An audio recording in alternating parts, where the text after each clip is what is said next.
இந்த வீடியோவில் நம்ம எதை பற்றி பார்க்க போகிறோம்னா நீட் எக்ஸாமுக்கான எக்ஸ்பெக்டட் கட் ஆஃப் மார்க் என்ன என்பதை பற்றி தான் இந்த வீடியோவில் நம்ம டேட்லாம் பார்க்க போகிறோம். இப்போ நான் சொல்கிற கட் ஆஃப் பொறுத்தளவுக்கு பார்த்தீங்கன்னா 5 மார்க் அதிகரிக்கிறதுக்கும் வாய்ப்பு இருக்குது, குறையிறதுக்கும் வாய்ப்பு உள்ளது.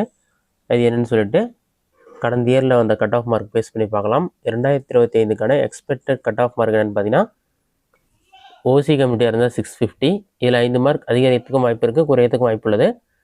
பிசியாக இருந்தால் 619, பிசிஎம் கமிட்டியாக இருந்தால் 610, எம்பிசி கேட்டகரியாக இருந்தால் 602, எஸ்சி கமிட்டியாக இருந்தால் 532, எஸ்சிஏ கமிட்டியாக இருந்தால் 462, எஸ்டி கமிட்டியாக இருந்தால் 480.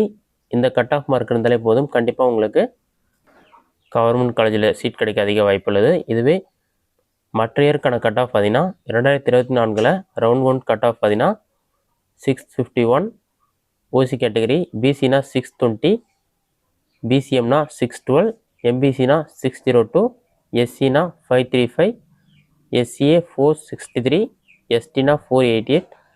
ஜென்ரல் கேட்டகரியில் பார்த்தீங்கன்னா 1414, 2017, 208, 1093, 726, 133, 44. அடுத்ததாக வந்து 2024 பார்த்தீங்கன்னா ரவுண்டு 3 கட் ஆஃப் மார்க் பார்த்தீங்கன்னா கம்யூனிட்டி வைஸ் பார்த்தீங்கன்னா ஓசி கேட்டகரி இருந்தால் 650, பிசிஆர் இருந்தால் 618, பிசிஎம் இருந்தால் 611, எம்பிசிஆர் இருந்தால் 602, எஸ்சிஆர் இருந்தால் 531, எஸ்சிஏ இருந்தால் 463, எஸ்டி இருந்தால் 477. 2023 பார்த்தீங்கன்னா கம்யூனிட்டி வைஸ் கொடுத்துருக்காங்க. ஓசி கேட்டகரி இருந்தால் 602, பிசி கேட்டகரி இருந்தால் 556, பிசிஎம் இருந்தால் 541, எம்பிசிஆர் இருந்தால் 530, எஸ்சிஆர் இருந்தால் 448, எஸ்சிஏ கமிட்டியாக இருந்தால் 383, எஸ்டிஆர் இருந்தால் 353.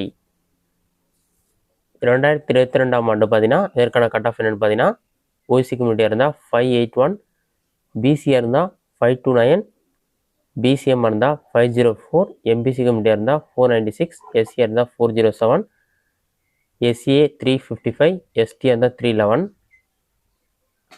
கடந்த வருடங்கள் வந்த கட் ஆஃப் மார்க் பேஸ் பண்ணி தான் 2025க்கான கட் ஆஃப் கொடுத்துருக்கோம். இந்த அளவுக்கு மார்க் இருந்தாலே போதும். இந்த வீடியோ உங்களுக்கு யூஸ்ஃபுல்லாக கொடுக்குறேன். இந்த வீடியோ பிடிச்சிருந்தா லைக் பண்ணுங்கள், வேறு டவுட் இருந்தால் கமெண்ட்ஸில் கமெண்ட் பண்ணுங்கள்.